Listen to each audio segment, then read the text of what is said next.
Welcome, everyone. Thank you for joining 50 Shades of Creative and our very first series, Brand Meets Business. And here we launch ourselves on Podbean, our audio podcast that has been my dream.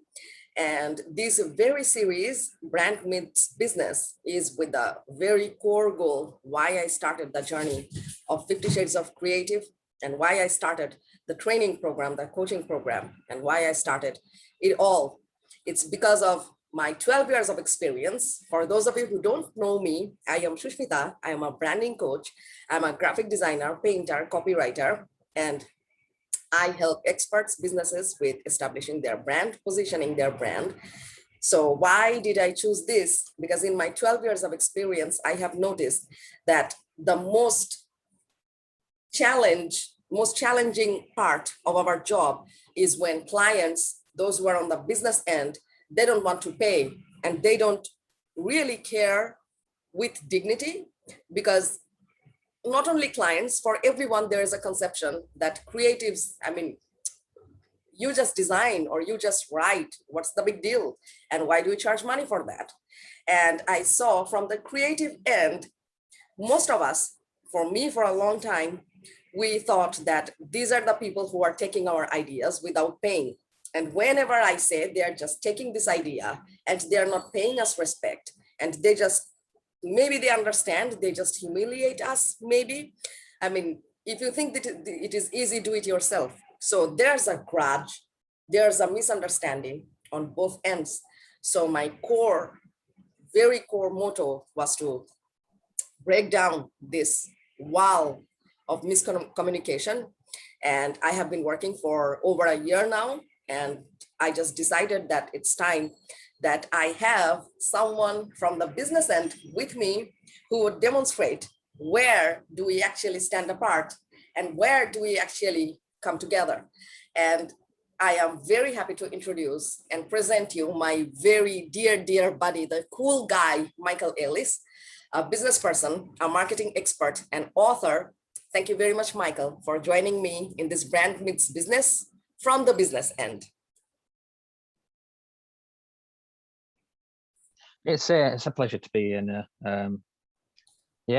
So I really like the idea of doing this Brand Meets Business. So let's do this together and let's get the show on the road. I introduced you as a business owner, as an entrepreneur, as an author, and the cool guy. Why don't you introduce yourself in your own words, Michael? So yeah, I'm Michael Ellis. I'm a marketing consultant and business strategist. I help small businesses and entrepreneurs put systems and processes in place to create future-proof marketing systems that will work consistently year on year. So there's big misconceptions in my industry as well as in the brand industry. In my industry, I get thought of as just the graphics designer, which is a bit silly, really. A person that is kind of indisposable, a person that is not seen as valuable to a lot of businesses out there. These industries out there that do respect marketing consultants, do respect marketing agencies, and so on and so forth. But there's a lot of small businesses out there that don't respect us, and just think that we're just web designers. We just put stuff on the web and we just design sexy graphics for websites, and that's all us marketing people do, which it's not. It's so much more than that. So much more than that. Yeah. So that's the introduction of me and the biggest misconception that I face with small businesses. Yes, and I know that Michael. I was surprised when he said that people confuse marketing with graphic designers, marketing with just graphic designing, and then it comes down to how people think of a graphic designer who just puts, you just design. And literally in my office, in previous job, I literally heard this, that what do? You just design. I mean, come on, you are just having a picnic here. And that really hurt. At that age, I was very emotional. And now we are here. So I am thankful for all those experiences. And now I know that this is my time to take the step. Of course, the cool guy is joining me. Today's episode is Beyond Logo, Beyond Market. So on the very first episode, we have decided to actually bring out the most common misconceptions we face. And for all of you who are listening, who are watching this right now, let us know, what is your misconception, or what do you think about branding, about marketing, in the comment section, because we need to know. In my experience, branding is, just a logo. And beyond logo, beyond market is today's episode, our very first episode. But beyond logo was actually the first concept. First, Michael came up with this idea for his podcast. You can watch it, michaelellisonline.com. You can watch it on YouTube. I will attach the link with the description. So you can go back and watch that episode where we demonstrate that branding is not just logo. So on my field, where it comes, branding is just the logo. And you know this, Michael, that, okay, when we think about branding, we think of logo. I know that. But branding does not start with logo. Logo is a very vital part of our brand, just like our faces. When I'm looking at Michael, and if I introduce him, okay, a white guy with golden hair, and it's just, he's blonde, and yeah, okay, he's cool, I think. Okay, that's Michael. So how would you feel? And for those of you who are watching, if I just say, okay, that person wears a glass, and that person has some crazy hair, and that is that person. So that's mean, that's shallow. Same goes with logo. If you say that Zoom is a blue camera icon, this is not Zoom actually. Zoom is, a communication platform where we arrange conference, we can do video call anytime. It just brought the world closer. So when you are starting branding actually starts with positioning, as in, what is the position you want to see your business in 5 years, in 10 years. And we know in 2020, we have crossed, I think, decades in 1 year because of the great lockdown and how communication, the entire world came inside our laptop, in our phone, anytime, and how the world just fast forwarded decades past year. So there are some brands that are still there with their reputation, with their establishment, with their foundation. They're still in that place.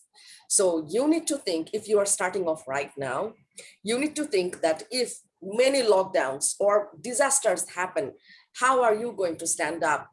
What is the service you are providing? If it is some basic service, then of course you never go out of market, but do have a strategy of staying inside the market. We know that businesses vanished in past year, but businesses also, rising up in past year. We know that. So the very first thing you need to do is to pick up a position that you want to see, the position you aspire to be in 5 years, 10 years. Where do you want to see yourself? And then the second part, still not logo, the second part is, who are the people whom you will be serving? So this example, I think I put in Michael's podcast, and I'm saying this again. If you want to be Apple, if you want to be a tech monster, and you are targeting, aspiring actors who are dreaming of becoming models or becoming on silver screen, it doesn't work like that. If you think that you are going to help every single person on the world by being a tech monster, it won't work. Although we are all inevitably frozen without tech, but not everyone is tech freak, and not everyone is accepting tech the way they are supposed to, or you want them to. So the second thing is, who are the people who will be your loyal clientele, who will be your loyal customers, who will be your loyal audience? And then number 3, you come to visual identity. Logo is a very big part. And then you go not only logo, but you need to have a prominent visual identity. So when you think about me, you will see this is a trend that when you see that there's a glass and a hair, that is the outline of that person. So what are the most visible features of your brand that you will see? Number 3 is the message. What is the message that you are saying? And just like you have some precise visual elements, you need to have some precise words, a collection of messages that you will be sending. You can go free, you can attach, but you need to have a voice and a tone that gives the complete personality to your brand. That is, are you a guardian? Are you a friend? Are you a coach? Are you a motivator? What are you exactly? That is the 4th thing. And the 5th thing is your strategy that starts with your current position. And then this strategy will get you to that future position. It is the thing that is binding like a string to the future position and your current position. So this is the process of branding. Beyond logo, there's an entire world that is required to call yourself an established brand. Even if you are doing personal brand, you need to understand this about your appearance, about your voice, about your attitude, your tone, your words, everything you consider. So that is actually the process of branding. So now I would love to ask Michael that we know the misconceptions. And this is funny that you say marketing is misunderstood with graphic design. For a very long time of my life, I thought marketing was selling. I really thought people who are marketing, they're actually selling. And those who are, you know how people, they work as vendors. I thought they're the marketers. This is what I thought for a very long time. And I am not from digital era. So we saw those people and I thought they're the salesperson. Marketing team means sales team. So I am now throwing the ball in Michael's court. Would you please explain why are these misconceptions and how would you break down the process of marketing that is actually beyond market? So, yeah, as you say, so that is that's definitely another marketing misconception, that marketing is selling. But I'm just coming from my perspective and the past decade that I've been in the marketing space. Then I would say that the majority of people believe that it's just graphics design and web design, and that's what marketing is. So I say it's both. It's like both, like graphics design and web design is the misconception. I tie them together because they believe that so much so that that's what a marketer's job is. And I believe that misconception comes from the fact that over here in the UK, a lot of web designers, or a lot of low budget web designers, that's what they do. Like, they just build a website, they make it look pretty for the customer, and then they provide graphics for the customer or the client for social media.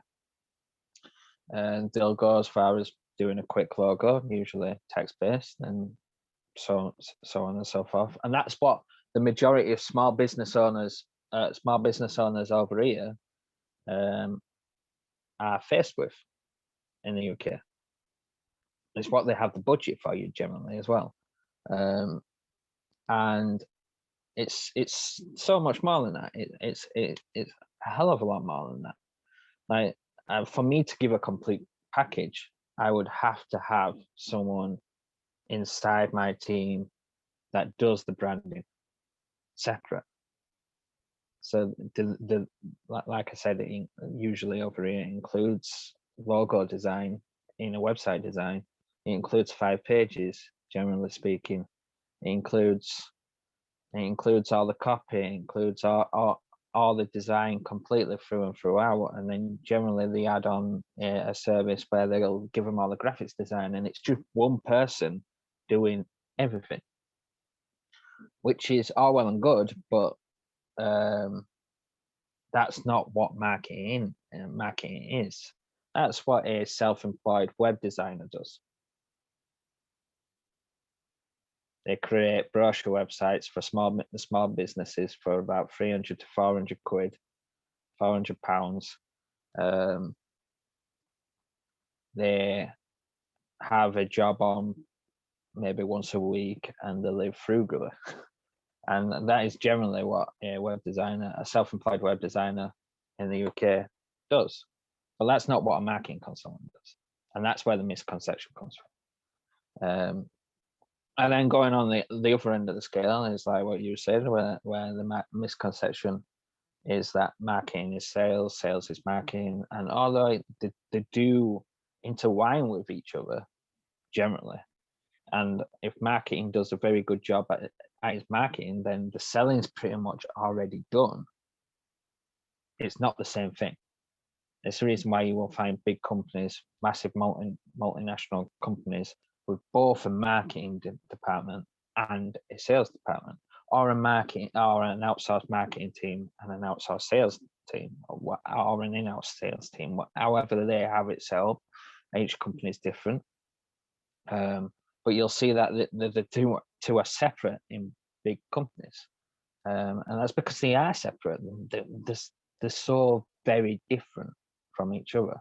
What a salesperson would do for a marketing as a marketing role, if a salesperson came into a company where they would have to do both the marketing and the sales, they would struggle in writing or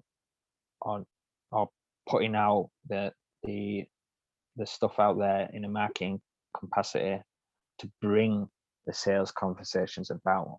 They wouldn't have a problem with the sales conversation side because that's their job.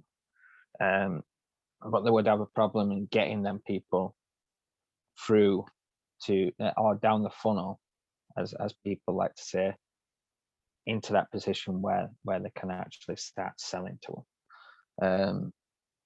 So the two need to do intertwine, and the similarities in both, but it's the two different positions, if you like.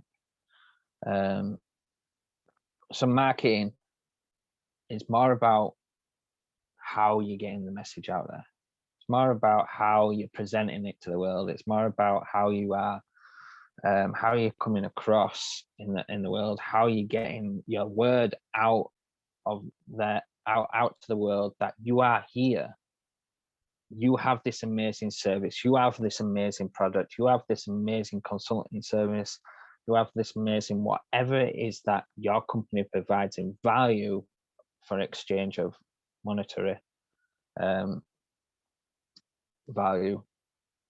Then that's what marketing is. It's about getting that message out there and presenting to the world who you are and the offers that you provide. So that's it, basically. Okay, I have two questions for you. Number one, when you said that when you are doing marketing, when you are working as a marketer, the first thing is you need someone in your team to provide the branding materials. That is, of course, a logo, but they're, content writing. So there has to be a brand slogan. And 5 pages, when Michael said 5 pages, he meant the website. If you are doing offline marketing, you will have to come up with a different set of materials. So the 5 pages, what would they include? And there comes the content writing part. There comes the writing team. So when you are doing this alone, and I know the timing would be impossible, do you ever ask your clients to provide this for you, or to hire a branding expert, or do you refer an agency? How do you work it out when you are doing all at the same time? So I was just referencing it to the average self-employed web designer in the UK. which are considered marketing consultants for small medium, small businesses in the UK, because that's who that small businesses tend to go towards for their marketing advice. Generally due to the fact that we are quite undervalued in the marketplace over here in the UK. So that's what I was pointing out. Like, I don't believe a website should have 5 pages. I believe a website should have as many pages as it needs to have for the job that it's doing. So for many businesses in the UK, one page would be absolutely fine, and that's all you would need. For a large company, then it might need 20, 25, 30, loads of pages. You just don't know. Every job's different. But that's what I was just saying. The 5 pages, as that's the standardized, as you would see the pricing throughout the UK. That's the standardized pricing that you would see out there. You would see like a 5-page website costs £3.99, because that's what a small business in the UK perceives as a website. They perceive a website as being 5 pages online that somebody can go look at and take a decision to get in touch with the company. But that's not how it works. That's not how it should work. It doesn't work. The majority of websites out there that are created in the UK that are like that are 5-page websites, generally have very low traffic, generally have very, very low conversions, generally don't perform very well at all, and are an absolute waste of money. Someone's paid 300, 400 quid to it, and it's a waste of money to me, in my eyes. I have other friends, other marketing professional friends that have their business set up that way. They have their business set up in a way that they standardize their prices. It's pretty much the same price for every person. It's £400 for like I said, for a 5-page website. I've then talked to some of their clients, and I know that their websites don't perform.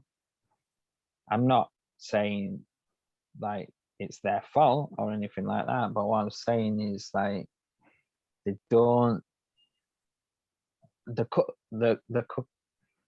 are cookie cutter websites. They are websites that are built extremely fast. They all look the same. They all do the same thing. They all don't do anything in particular other than just are there online to look nice. If say somebody's searching, if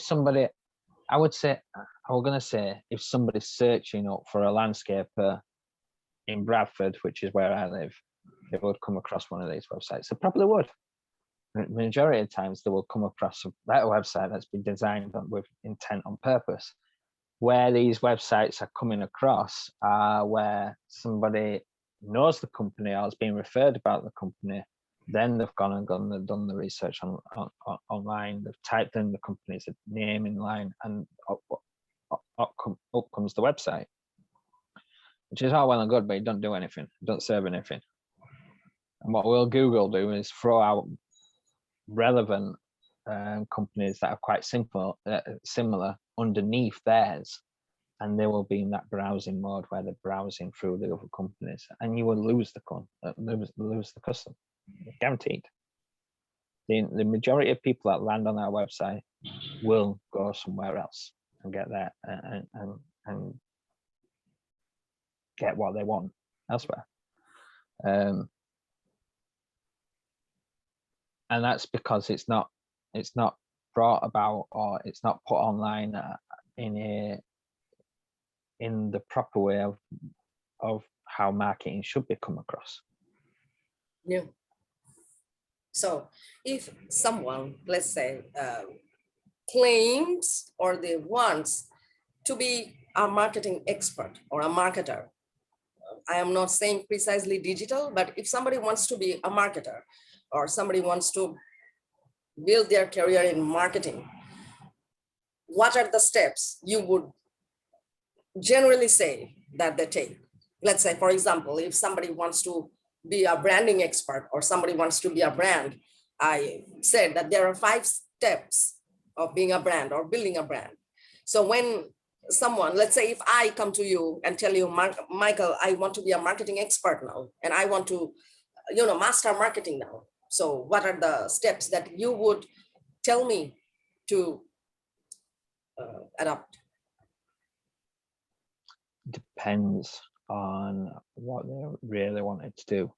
So with me, I am more of an overview marketing consultant, a strategist marketing consultant. And I know little bits of information about the bigger picture in general. But for some people, they would want to hone down on one particular area inside of marketing, and not necessarily go the strategic route that I have gone, which is more broad. Why I say that is because a lot of people will have a lot more success if they went really niche down. I probably would have a lot more success if I niche down my marketing consultancy into just one area. And the thing is, I don't believe that I should do that, or I don't believe that I should do that, because I believe that there's businesses out there that want to come across the way that they want to come across, and they want to present themselves inside their marketing in the way that they want to do that. And I find that when you niche down and you go too niche and you go too in line with your track, say Facebook ads agency would be a marketing agency. It's still a marketing agency. They're just targeted on Facebook ads. Now, if a company came to them, they would instantly turn around and start pushing them towards Facebook ads, even if that isn't right for that company. There's some industries, there's some companies, there's some niches where Facebook ads doesn't work the best. But if they went to a Facebook ads agency, guaranteed they would turn around and say that is the best for them. Yeah. Because that's what they do.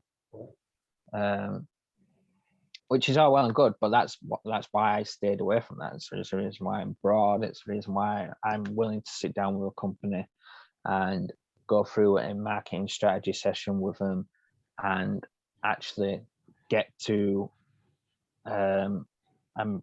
create a plan and a strategic plan in place, which is in line with where they want to go as a company.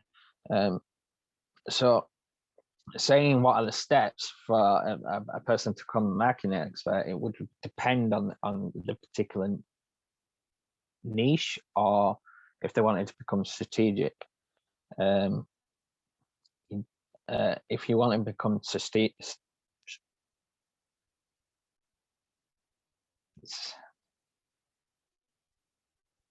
yeah, my voice has just gone.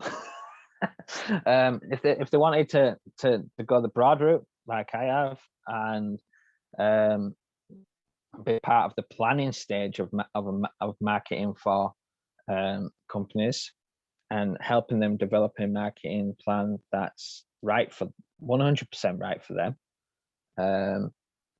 and not necessarily being the person that implements it so much, because that's not what I do. I'm a consultant. I'm not an agency owner as such.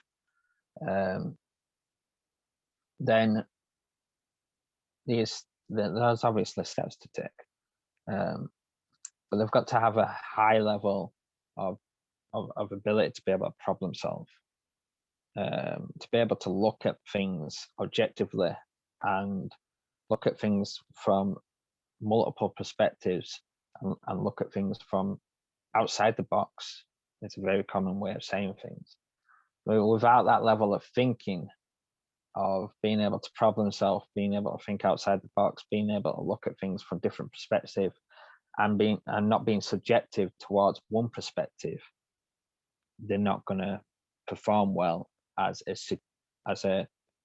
a marketing consultant for strategic planning. I can't speak today for some reason. Whereas if they went niche, they could hone down their skills on one particular niche area of marketing, and they can get really good with that and build up a skill set inside of that a lot quicker. So it would really depend. Like at this moment in time, in about, what time are we on now for? In about 5 hours time, I'm jumping on a Zoom call with a guy that wants to start his own digital marketing agency. So I'm actually doing this, what you're saying, of what steps would somebody take. I'm going to walk him through the exact steps that he needs to take, but it's dependent on what he wants to do inside the space.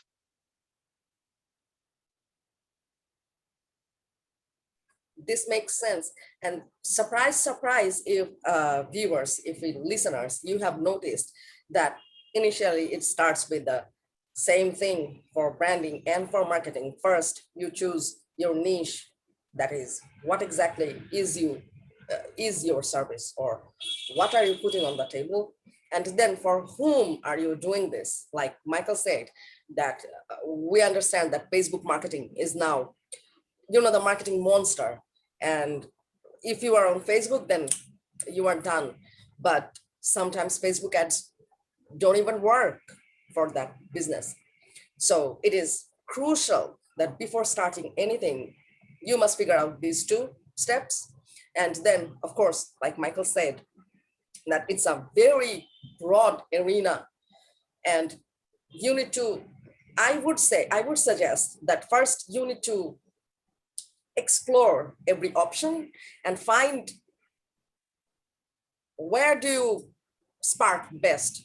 This worked for me, as in, I was an art passionate and I was doing art, I was doing graphic design. At one point, I started learning programming language, and then I wanted to be in web, and I was on newspaper for a brief period of time, not as a reporter, I was as a graphic designer. But yeah, that is not exactly the right place for a creative. I mean, that's very limited. So you need to explore, know what options are there. The world is a buffet. And for marketing, it's broad, it's really broad. So you need to know and then figure out, like Michael is a strategist. And this is where I know there are misconceptions, and where a common misconception is when, marketing is graphic design. And lately I have had an experience where someone asked me that, you do Facebook ads? I said, yeah. Oh, I'm a graphic designer and I help with this team. And they asked, oh, you do Facebook ads? I said, of course I do Facebook ads. And then, hey, will you boost my ad? That's not what I do. I design and I write. So that's the creative end, and this is the marketing end.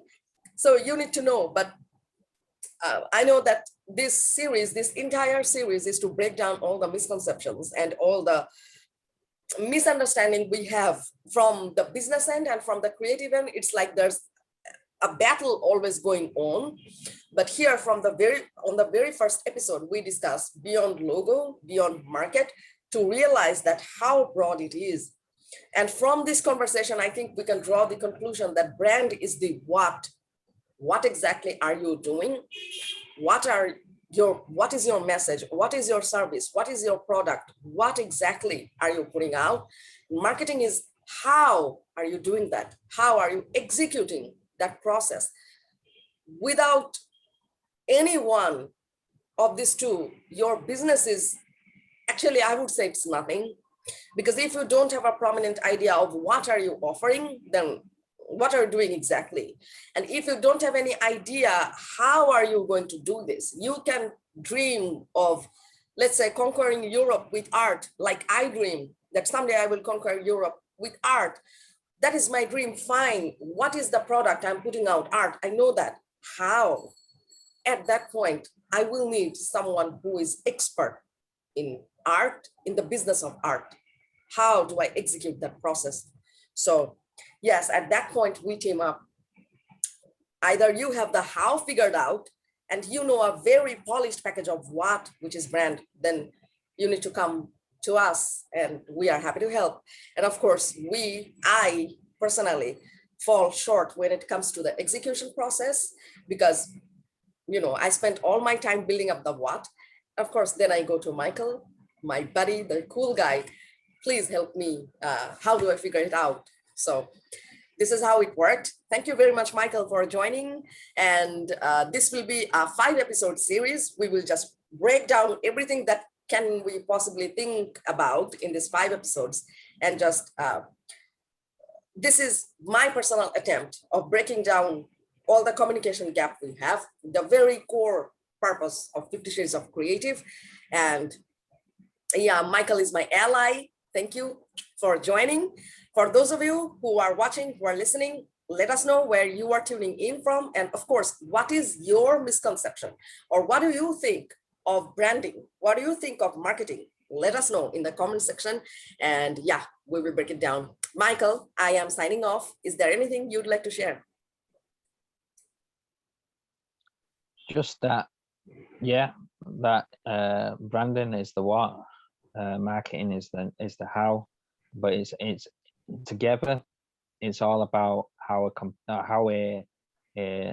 company communicates and puts its message out to the world. Complete and how the company is perceived.